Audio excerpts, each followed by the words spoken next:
జూబ్లీహిల్స్ లోనే సీఎం రేవంత్ రెడ్డి ఇంటి ముట్టడికి వచ్చిన బక్కా జాడ్సన్ అట. భగీరథను సీఎం దాచిపెట్టారు. రేవంత్ ఇంటి ముట్టడికి బక్కా జాడ్సన్ యత్నం అరెస్ట్ చేసి పోలీస్ స్టేషన్కి తరలించిన పోలీసులట. నిన్న ఒక్కసారి అంటే ప్రెస్ మీట్ అని పెట్టడం జరిగింది. పెద్దంతల్లి టెంపుల్ దగ్గర ప్రెస్ మీట్ అని పెట్టడం జరిగింది. ఆయన మెసేజ్ మీడియా మిత్రులందరికీ కూడా. సో అక్కడ పోయినాక సిచ్యువేషన్ వేరే అయిన పరిస్థితి. ఆయన ఒకటే డిమాండ్ చేస్తుంది, హోంమంత్రిగా ఉన్నారు, రాష్ట్ర హోంమంత్రిగా ఉన్న ముఖ్యమంత్రికి బాధ్యత కూడా ఉంది ఇందులో. ముఖ్యమంత్రి దాస్తా ఉన్నాడు భగీరథని, ముఖ్యమంత్రి ఇంట్లోనే ఉన్నాడంటూ కూడా ఆయన చెప్తా ఉన్నాడు.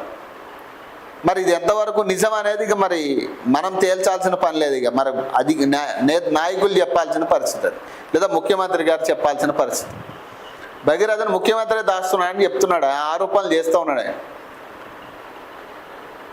మేము అడిగినాం, సార్ మరి ఇది నిజం, ఇందులో నిజం ఎంత మీకెట్లా తెలిసింది అంటే, ఏదైనా పక్కా సమాచారం ఉంటే నేను మాట్లాడతా అంటున్నాను. ఇవన్నీ అరెస్ట్ చేసి తీసుకెళ్ళారు. మరి నిన్న నైట్ ఎప్పుడో వదిలిరట. పాపం ఛాయ్ ఏది లేదట, కథం కట్టు. ఇక నిన్న నైట్ వరకు ఇబ్బంది పెట్టి ఇక నైట్ వదిలేసిరు. ఇక పోక్సో కేసులో నిందితునిగా ఉన్న కేంద్ర మంత్రి బండి సంజయ్ కుమారుడు భగీరథను సీఎం రేవంత్ రెడ్డి కాపాడేందుకు ప్రయత్నిస్తున్నారని ఆరోపిస్తూ కాంగ్రెస్ పార్టీ బహిష్కృత నేత బక్కా జాడ్సన్ సీఎం ఇంటి ముట్టడికి ప్రయత్నించారు. పోక్సో కేసు నుంచి తప్పించేందుకు భగీరథను సీఎం తన ఇంట్లోనే దాచిపెట్టారంటూ అనుమానం వ్యక్తం చేశారట. పోక్సో కేసు నమోదై 5 రోజులైనా ఇంతవరకు అరెస్ట్ చేయలేదని బండి సంజయ్ ఒత్తిడితోనే సీఎం కాలయాపన చేస్తున్నారని ధ్వజమెత్తారు. సీఎం ఇంటి వద్దకు జర్నలిస్టులను వెంట పెట్టుకుని వచ్చిన బక్కా జాడ్సన్ పోలీసులు అడ్డుకోవడంతో రోడ్డుపైన బైఠాయించి ఆందోళనకు దిగారు. ఈ సందర్భంగా కొద్దిసేపు ఉద్రిక్తత ఏర్పడడంతో పోలీసులు వెంటనే బక్కా జాడ్సన్ అరెస్ట్ చేసి జూబ్లీహిల్స్ పోలీస్ స్టేషన్కు తరలించారట.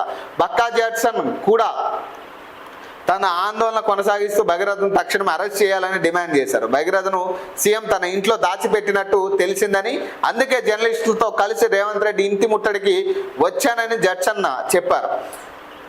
తప్పు చేసిన నిందితుడిని అరెస్ట్ చేయకుండా ప్రశ్నించిన తనను అరెస్ట్ చేయడం దారుణమని అన్నారు. కొడుకు తప్పు చేస్తే మందలించి పోలీసులకు అప్పగించాల్సిన కేంద్ర మంత్రి బండి సంజయ్ అతడికి వత్తాసు పలకడం సిగ్గుచేటని, బాధిత బాలికపై తప్పుడు ప్రచారం చేయడం ద్వారా నేరస్తుడికి సహకరిస్తున్నాడని ఆరోపించారు. భగీరథను అరెస్ట్ చేసే వరకు ఆందోళన విరమించుకోనని, పోలీసులు వదిలిన స్టేషన్ నుంచి బయటకు వెళ్ళనని జడ్సన్ స్పష్టం చేసిందట. ఆయన ముట్టడి అనే విషయాన్ని కూడా ఎక్కడ చెప్పలే, ఆయన ఒకటే చెప్తున్నాడు, నిరసన అని చెప్పిండు ఆయన. ఇక్కడ మరి ఆయన వీళ్ళ రాయడం తప్ప లేకపోతే పోర్ట్రేట్ చేసే విధానం తప్ప నాకు తెలియదు, కానీ వాస్తవానికి ఆయన నిరసన చేసిండు. ముట్టడికి పోలే ఆయన. ముట్టడికి పోవడం అంటే ఒక 20 మందినో 30 మందినో 100 మందిని వేసుకుని పోవుడు. ఆయన ముట్టడికి పోలే, అక్కడ నిరసన తెలిపిండు. ఆయన నిరసన తెలిపి క్వశ్చన్ చేస్తూ ఉన్నాడు. 5 రోజులు అవుతా ఉంది, ఇంకా ఎందుకు యాక్షన్ తీసుకోవట్లే, ఇందులో మతలబ్ ఏముంది, మరి ఎందుకు అతను కాపాడుతూ ఉన్నారు? పోక్సో చట్టం ప్రకారం మీరు ముందుగా అరెస్ట్ చేయాలి కదా, ఎందుకు అరెస్ట్ చేయట్లే 5 రోజులైనా? ఇంకా ఎందుకు నాన్స్తూ ఉన్నారు ఈ కేసుని? బాలిక కుటుంబం మీద ఆరోపణలు చేస్తూ ఉన్నారు. ముఖ్యమంత్రి దాస్తా ఉన్నాడు భగీరథని అంటూ కూడా ఆయన ఆరోపణలు చేసిండు. ఆయన అక్కడ నిరసన తెలిపిండు. ఆయన ముట్టడికి రాలే. ఆయన ముట్టడి అనేది మరి 100 మందినో 50 మందిని వేసుకుని వస్తే అది ముట్టడి అంటాం. ఆయన ముట్టడికి రాలే కాబట్టి ఇది ముట్టడి కాదు. ఇది ఆయన నిరసన తెలపడానికి అక్కడికి వచ్చిండు. మన డీజీపీ కార్యాలయం ముందు కూడా ఆయన కుర్చీని బైఠాయించి ఆయన క్వశ్చన్ చేసేది ఒకటే, ఎప్పుడు 5 రోజులు అవుతా ఉంది, ఇంకా ఎందుకు మీరు ఇంకా దీని మీద యాక్షన్ తీసుకోవట్లే, ఏం మతలబ్ ఉంది ఇందులో అని చెప్పి అక్కడ కూడా మాట్లాడిండు. సరే ఆయన్ని లైన్లో తీసుకునే ప్రయత్నం చేద్దాం ఒకసారి ఫోన్. సరే బక్కా జాడ్సన్ గారితో కూడా ఒకసారి క్లారిటీ తీసుకుంది. ఎందుకంటే ఇప్పుడు వార్తలు 100 రకాల వార్తలు వస్తూ ఉన్నాయి. ఒకళ్ళేమో బక్కా జాడ్సన్ గారు కన్నీరు పెట్టుకున్నారని రాస్తాడు ఒక అతను. ఇక ఈ పంచాయతీలో ఒకసారి బక్కా జాడ్సన్ గారితో క్లారిటీ తీసుకుంటే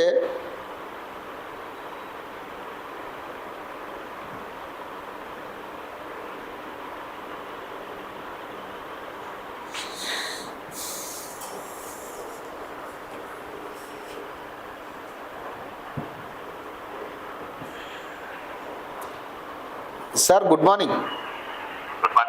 సార్ నేను లైవ్లో ఉన్నా సార్. ఇప్పుడు నిన్న మీరు ముట్టడికి పోయిరా లేకపోతే నిరసన తెలపడానికి పోయిరా? ఇదంతా నాకు చెప్పనికి పోలే, ముట్టడికి పోలే. నేను కాళ్ళకి నేను ఎందుకు పోతాపా ముట్టడి? అదే విలువ, అదే ప్రభుత్వ బంగ్లానా, ప్రభుత్వం ఏం చూస్తాడా? అదో ప్రైవేట్ ఇల్లు. ముఖ్యమంత్రి ప్రభుత్వం మీద విశ్వాసం లేదు, ప్రభుత్వ బంగ్లాలలో ఉంటాడు. వాళ్ళ దందాలు సెటిల్మెంట్లు చేసుకోనికి అన్ని దానికోసం ఉన్నది. అదో ఇల్లు లెక్క, అది ఒక ముఖ్యమంత్రి ఉండే నివాసం లెక్క ఉన్నదప్ప. అందులో పాత సినిమాలలో విలన్లు ఉంటాయి చూడు, విలన్ల లెక్క ఉన్నది అందులో లోపట. అక్కడికి కేవలం బండి సంజయ్ కొడుకును అక్కడ పెట్టిండ్రు అన్న నా సమాచారం ఉంటేనే అక్కడ పోయినా లోపట. ఎందుకంటే అది చేసేదే అది. అక్కడ ఇప్పుడు ముఖ్యమంత్రి అంటాడు ప్రభుత్వ ప్రజాభవన్ లో ఉండకూడదు, ప్రజాపాలన అంటాడు, ప్రజలతో సంబంధాలు ఉన్నాయి, ప్రజాభవన్లు ఉండకుండా అక్కడ ఉన్నది. ఎందుకంటే బండి సంజయ్ అతని కొడుకులతో సెటిల్మెంట్ చేసుకోనికి, వాళ్ళతో మాట్లాడుకోనికి, ఈ రోజు ప్రైవేట్ కంపెనీతో దందా చేయడానికి, హైదరాబాద్ సెటిల్మెంట్ కోసం వాడు ఉంటాడు. ఇప్పుడు అంతకుముందు చాలా సార్లు మీరు అదే ఇంటికి వెళ్ళిన దాఖలాలు ఉన్నాయి కదా గతంలో, గత అధికారంలో లేనప్పుడు, ఆయన ముఖ్యమంత్రిగా లేనప్పుడు. ప్రభుత్వం రానప్పుడు పిసిసి అధ్యక్షుడు కావాలని ప్రయత్నం చేసినప్పుడు ఒక 2 సార్లు పోయినా నేను. అదే ముఖ్యమంత్రి అయినాక సొంత ఇల్లు ప్రైవేట్ వ్యక్తులు ఎక్కడన్నా ఉండొచ్చు, కానీ ఈ రోజు ఆయన బయటికి వచ్చిన తర్వాత ఏది ముఖ్యమంత్రి అయిన తర్వాత ప్రజాభవన్ లో ఉండాలి. అదే అది పక్కన పెడతాం. ఈ రోజు నిన్న నేను పోయిన విషయం ఏంటంటే ఆడ బండి సంజయ్ ఉన్నాడు, ఏదో సెటిల్మెంట్ మాట్లాడుకుంటారు, తప్పించుకునే ప్రయత్నం చేస్తుందని నా పక్కా సమాచారం ఉన్నాక నాకు అంత చూసినా అక్కడ మంది ఎవరు లేరు. అందుకని ఎవరిని రాని ముఖ్యమంత్రి సర్పంచ్కి కానీ 10 మంది ఉంటారప్ప. అవును, ఉన్నా లేకుండా ముఖ్యమంత్రి లోపల ఉన్నాక బయట 100 మంది 10 మంది లేరంటే ఏంటంటే అది ముఖ్యమంత్రి లేనా? అది ఒకటి. అందులో లేడంటే పోయి పోలీసులు పోయి చెక్ చేయాలని చెప్పినాం, డిమాండ్ చేసినాం. అవును, అక్కడ తీసుకుపోయి వాళ్ళు అరెస్ట్ చేసారు. అరెస్ట్ చేసిన విధానం అయితే ఎక్కడ కూడా తప్పు పడ్డ, వాళ్ళ డ్యూటీ వాళ్ళు పని. కానీ స్టేషన్ లో చేసిన ట్రీట్మెంట్ చూసిన జూబ్లీస్ ఉన్న స్టేట్మెంట్, ఆ జూబ్లీస్ లో ఉండేట వరకు, ఆ జూబ్లీస్ right side Chandrababu Naidu, side అటు ముఖ్యమంత్రి అంతా విఐపి ఉంటారు కదా. మేము కూడా వాళ్ళ లెక్కనే అనుకుంటాను, వీళ్ళు మేము ప్రజా సేవకులం అని ఫీల్ అయితే లేదా జూబ్లీస్ పోలీసు వాళ్ళు. మేము ఏదో అతీతమైన శక్తులం ఆల్రెడీ ఇప్పుడు పవర్ ఉన్నోళ్ళు అనుకుంటారు చూసినాం, అతీతమైన శక్తులం మేమని. అవును, మేము ప్రజా సేవకులం కాదని అట్లా ఫీల్ అయ్యిండు. కనీసం మంచినీళ్ళు ఇవ్వకుండా, చాయ్ ఇవ్వకుండా తేనకాలం ఎట్లుంటదమ్మా? మా దోస్తు వచ్చి అప్పుడు నీళ్ళు తెచ్చిచ్చాను. మేము ఇక్కడ ఎన్ని పోలీస్ స్టేషన్లు ఉన్నా, నేను ఎన్నిసార్లు అరెస్ట్లు అయినా, ఎన్ని స్టేషన్లు ఉన్నా, ఎప్పుడు కూడా ఎక్కడ కూడా బిహేవ్ చేయని తీరులా నేను జూబ్లీస్ పోలీసు వాళ్ళు చేశాను. అంటే ఇప్పుడు ఇది సమాచారం వచ్చిందంటారా వాళ్ళకి? ఇప్పుడు ఈ బక్కా జాక్సన్ అరెస్ట్ చేసిరు కదా, అతనికి ఏం పచ్చి మంచినీళ్ళు కూడా ఇవ్వద్దని ఏమన్నా సమాచారం వచ్చిందంటారా? ఇబ్బంది పెట్టాలని అంటే రేవంత్ రెడ్డి తమ్ముళ్ళు మెచ్చుకోవాలిగా, పనికిమాలలో ఉన్నదిగా.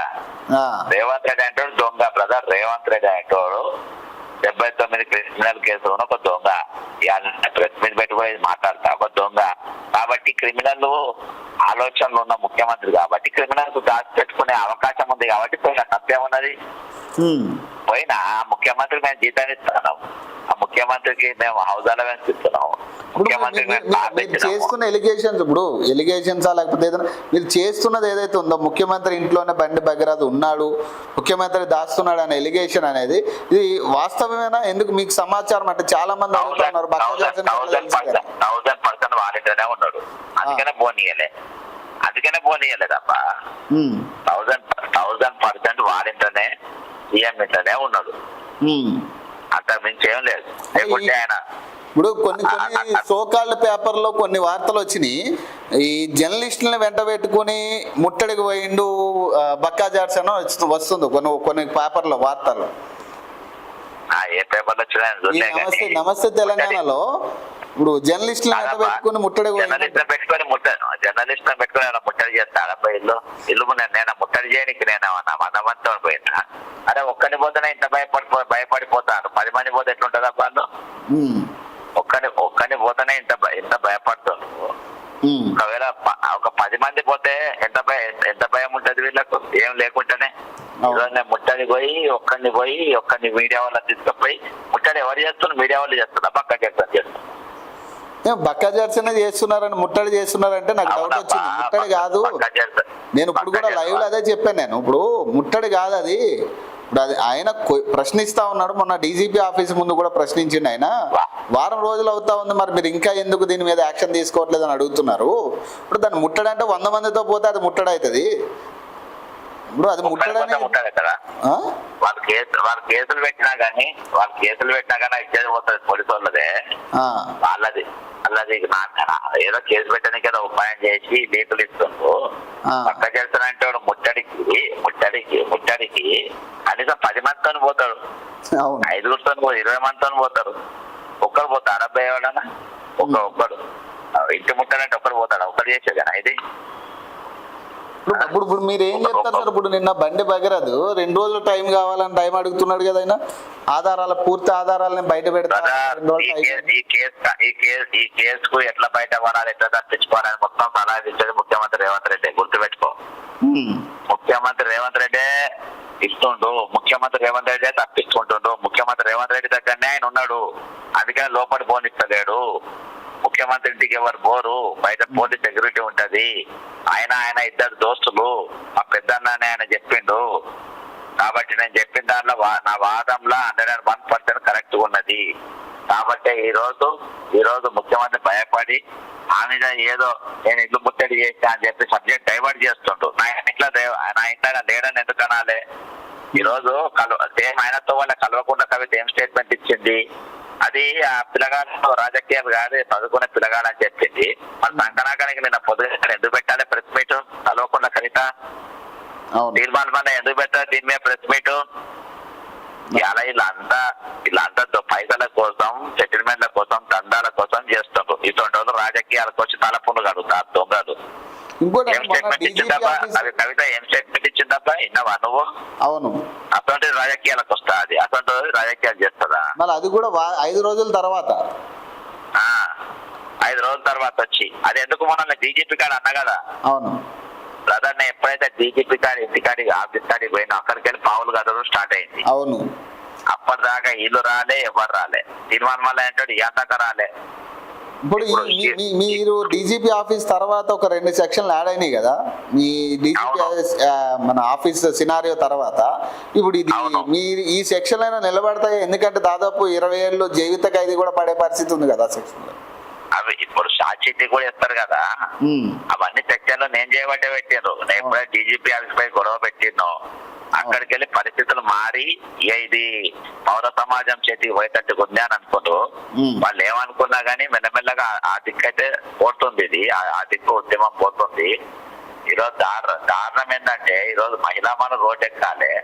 ఈరోజు బ్రదర్ హిందూ సభల కౌరవులు ఏ విధంగా ఒక మహిళను అవమానపరిచిండ్రు. పాండవులప్పుడు 5గురే మిగిలిండ్రు. అదేంటా ఈ రోజు అదే వీరుగా కౌరవులు లెక్క తయారైపోయిండు. ఆ కౌరవులకు మద్దతు ఎవరున్నారు ఈరోజు? ఈరోజు ఒక కల్వకుంట్ల కవిత, ఒక తీర్మాన్ మల్లయ్య, ఒక రుద్రమ్మ, ఒక సంగప్ప, వీళ్ళందరూ తప్పలు కొడుతుండ్రు. చాలా గొప్ప కార్యం చేసిండ్రు, బ్రహ్మాండమైన కార్యం చేసిండ్రు మీరు, ఈయన బండి సంజయ్ కొడుకు అని చెప్పి తప్పలు కొడుతుండ్రు మీరు ఈరోజు. కాబట్టి ఇది కౌరవ పాండవులు అన్నదికి బ్రహ్మాండ బండి సంజయ్ ఏవైతే వాడితో నేను అదే పదాలతో చెప్తున్నా. ఈ రోజు ఆ అమ్మాయి తరఫున మేము నిలబడతాం, గట్టిగా ఉంటాం. అదేందా ఈ రోజు విజయం అమ్మ సైడ్ జరుగుతుంది, అమ్మాయికే విజయం వస్తుంది. అదేందా ఈ రోజు అందరూ అర్థం చేసుకున్నంత నిలబడ్డారు. ఈ రోజు పేమెంట్ అడుగుతారు. ఎంత బద్మాష్ మాట్లాడబ్బా ఈ కల్వకుంట్ల కవిత, ఇంత దారుణమా?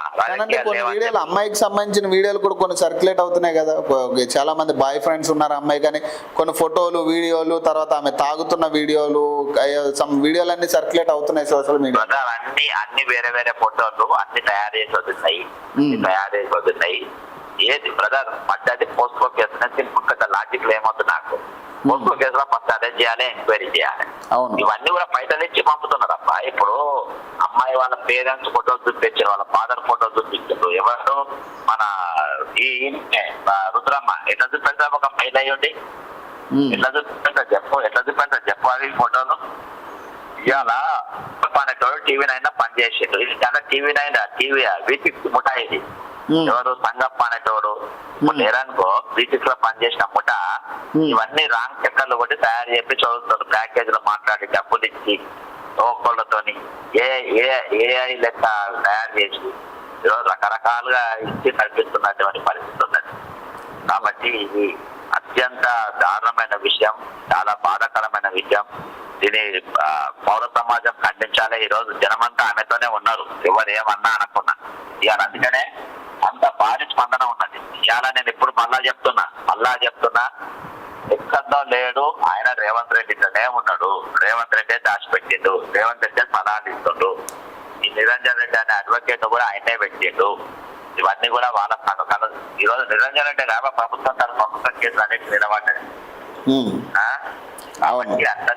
అంత నిరంజన్ రెడ్డి పెట్టిండు. ఇదంతా నడిపించేది రేవంత్ రెడ్డి ఏ విధంగా కాపాడని ప్రయత్నం చేస్తుండ్రు. ఎప్పుడైతే మేము డీజీపీ ఇళ్ళ మీదకి సీఎం ఇళ్ళ మీదకి పోయినామో ప్రెజర్ బిల్డప్ అయింది. కాబట్టి ఈరోజు ఎందుకంటే స్వాభావికంగా క్రిమినల్ స్వభావంలో క్రిమినల్ ఎంత తప్పియానో మంచి ఆలోచన ఉన్నటువంటి వ్యక్తి. కాబట్టి ఇలా తప్పించుకునే అవకాశం ఉండదు. రేవంత్ రెడ్డి అంటాడు ఈరోజు ఆయన తీసుకొచ్చి వెంటనే సరెండర్ చేయాలి, లేకుంటే అరెస్ట్ చేయాలి. ఆయన ఎక్కడ ఇలా బాగా తెలుసు కాబట్టి తప్పించుకునే ఛాన్స్ లేదు. Right sir, thank you sir, thank you. So ఇది పరిస్థితి. ఆయన ఏమంటున్నట్టే నేను ముట్టడికి పోలే, నిరసనకి పోలే, కానీ ఖచ్చితంగా రేవంత్ రెడ్డి ఇంట్లోనే భగీరథ ఉన్నాడని కీలక సమాచారంతో నేను పోయినా అని చెప్తా ఉన్నాను. సో ఏదైనా వాస్తవాలు ఏదైనా కూడా మరి తొందరలోనే ఇది ఈరోజు బెయిల్ పిటిషన్ మీద కూడా కొంత విచారణ ఉంది కాబట్టి చూద్దాం ఎట్లా ఈ కేసు టర్న్ అయ్యే పరిస్థితి ఉంటుంది.